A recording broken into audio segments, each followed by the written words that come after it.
Greetings, comrades. My name is Gigantles, and there's a couple of things I'll be discussing in this week's video. Firstly, this video that you're watching right now technically shouldn't even exist. And the reason why is because this is meant to be a Life at University video, but it's not the first video I've tried to record for this week's release. And the reason why is because the first video I recorded, I'm trying to edit, and it's just taking so long. I've realized that I'm going to run out of time. Because if there's definitely something I keep for some reason doing, is making these videos way too late, and it's going to take me way too long to edit this current video. The main topic of the video I'm working on, which I will release maybe sometime next week, is what my dissertation from last year was about. I go in depth into why I chose the topic I did, and then all the different methods I utilized when it came to trying to prove what I'm saying, or at least spark an interest for whoever read it. I go into a lot of detail about it and all the geological processes and the various things I've learned over my 3 years at my previous university. So I recorded that video to edit now and then release tomorrow, or technically for you guys today, but it's quite a long video. Uncut, it was a little more than 40 minutes. Something like over 40 minutes, and I'm barely a quarter of the way through. So I've said, you know what, I'm just going to record a new video to release tomorrow or today, and I'll release my what was my dissertation about video a few days later. So yeah, you can look forward to that one. I think I've released a video. I can't remember when I last released an educational video. Maybe I'll just use this to plug up the gap.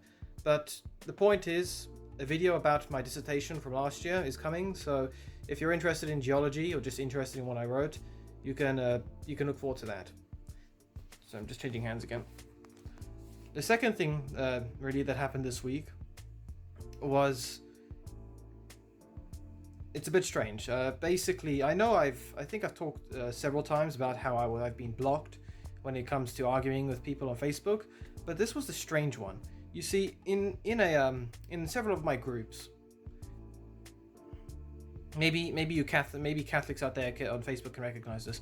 Have you ever been in several groups at once, and then you recognize one anti-Catholic who's just trying to spam your comments, spam the group with anti-Catholic posts and stuff, because the admins and moderators don't care, and you can recognize them in like all 5 of your groups?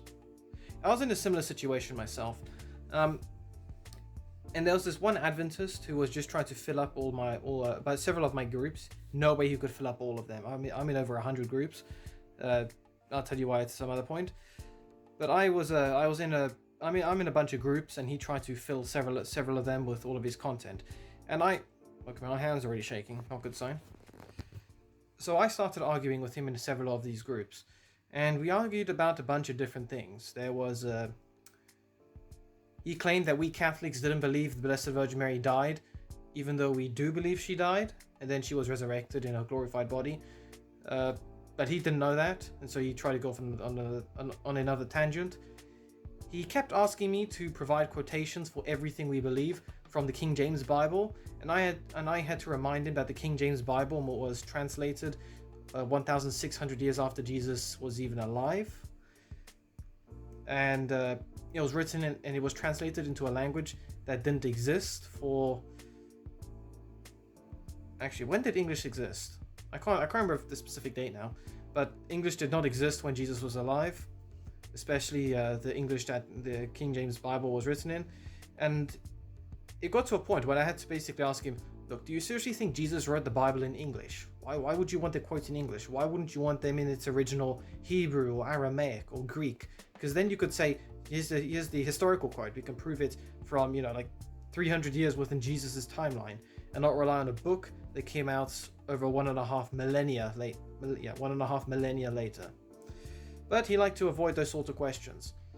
And several times I managed to turn the tables on him because he was an Adventist. And so I liked to provide uncomfortable quotes from various Adventists and his prophets, which like to discriminate against technically the content of the quotes themselves were racist, and I was saying, why would you support a prophet who's as racist as this person? Because those of you who may be familiar with Ellen White Gold, she made a lot of claims about African Americans, seeing them as the lesser races and stuff. So I provided these quotes saying, how do you reconcile this with Jesus saying there are no Greeks or Jews, no Greeks or Jews, no rich or poor, and so on? And he liked to just avoid those sorts of questions. And then there were various other quotes where Ellen Gold claimed that she was an angel, or she had been resurrected, that Jesus was a fallen angel. I got all sorts of these contradictory quotes out, and he just completely ignored them. Not surprised, but eventually it resulted in me being blocked last night. Fortunately, I managed to get a sneaky last comment in, basically criticizing him and pointing out 1 Peter 3:15, which basically means if you have something, if you believe in something, be prepared to defend it. And he did not defend what he believed at all. He just liked to make the same strawman arguments against me, whilst just trying to use red herrings, and it didn't go well for him. Didn't go well at all.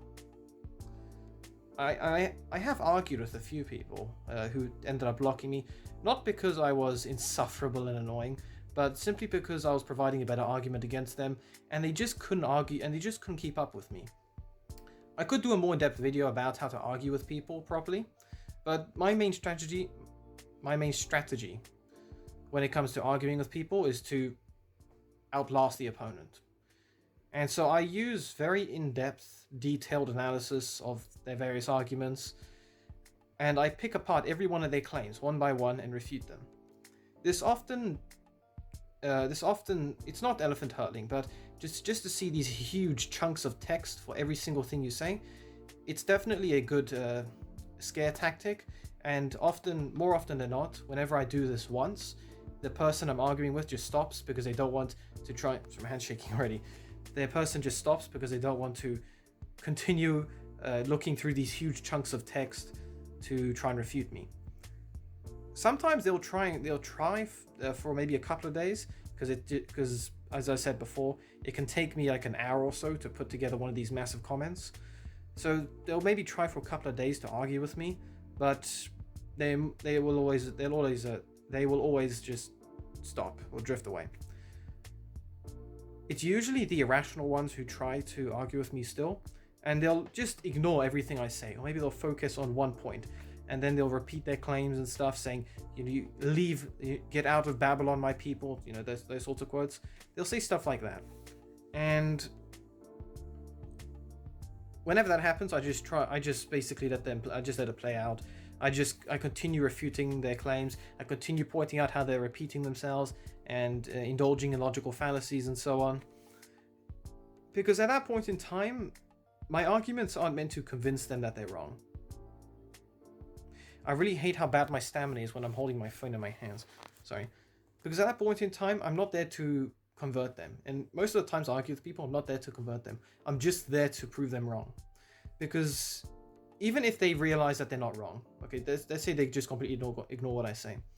Anyone reading those comments at a later date will say, hold on, this guy's got a point.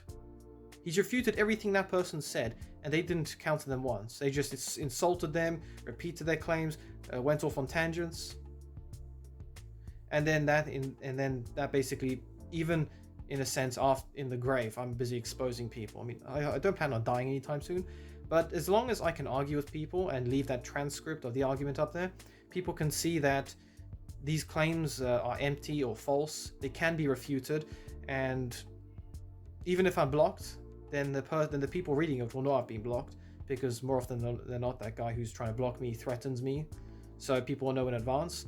Or sometimes I've actually developed a sense in which I know when I'm about to be blocked, so I quickly make a comment saying, blocking me isn't going to help, just in case anyone comes along later and they say, oh, he couldn't respond because he was blocked, that's why. Yeah, I have a strategy when it comes to being blocked. I have a strategy when it comes to arguing with people, and I definitely need to work on a strategy for how to pronounce my words better. This is why I don't really narrate my videos anymore. It's irritating. I've been in this country for like three quarters of 3/4 of my life and I can't speak the language properly. I'll figure something out. But anyway, point about this video is I've got a video about my dissertation, or what it was about, that's coming out hopefully next week. And I've been blocked, to no surprise, by an Adventist who couldn't counter anything I said. But even if I've been blocked, I still do a good job of refuting people. Why was that sentence so hard to say? Otherwise, have a good weekend, all of you. God bless you all. See you in the next video, comrades. Until then.